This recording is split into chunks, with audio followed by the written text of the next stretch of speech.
I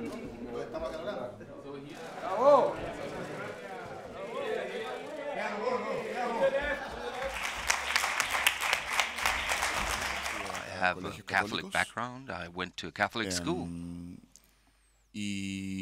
And conocí tres tipos de sacerdotes. El I primer knew tipo three son los types of sacerdotes priests.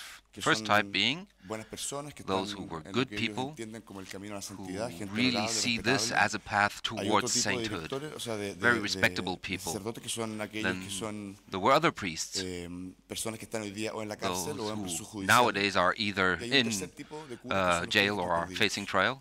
Curas que And nadie those sabe dónde are, están. and then there are also those Y priests al who poco have tiempo de disappeared, investigar, who nos have dimos cuenta que la Iglesia nobody Católica knows where they are. durante And muchos having años investigated their fate, we found out that the Catholic Church, for decades really, has me been pareció que había una scurrying película away ahí, those priests, hiding them, por eso shielding pensamos them que from este es el club, the public de los sphere, perdidos.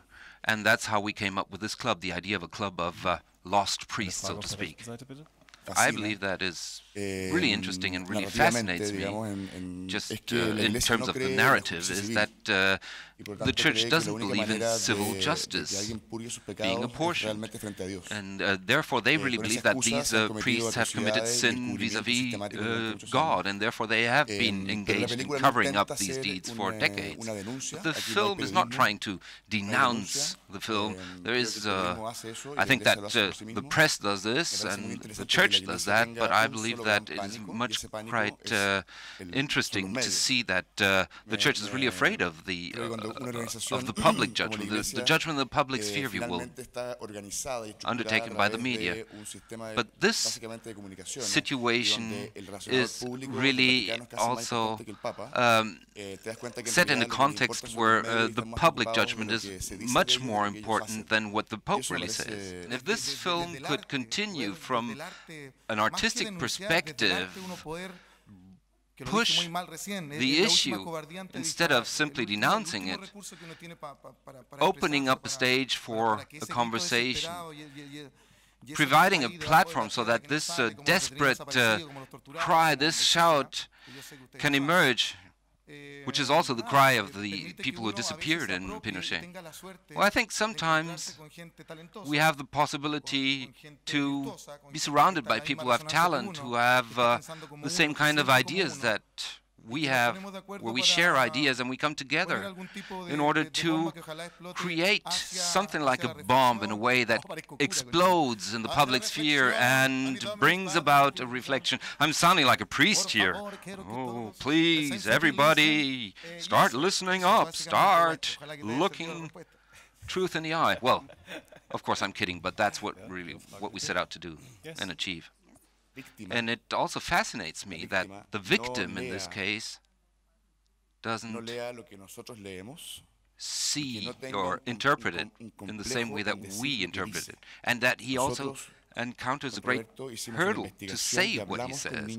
We investigated this. We spoke to children and people who had been abused by priests. When you speak to these children and to these people, very often those are people from the lower classes in Chile. When they describe what happened to them, they use the exact same words that are used in the film, exactly graphically describing how it happened, and they repeat it, and they repeat it, and they repeat it again and again.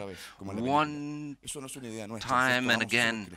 That is exactly how it happens in the film, and this is really something that we heard from somebody who told us his story, repeating a number of elements that, quite frankly, I'm too ashamed to repeat, but there is a kind of a loss of shame at that moment when they start speaking. They really, it comes forward.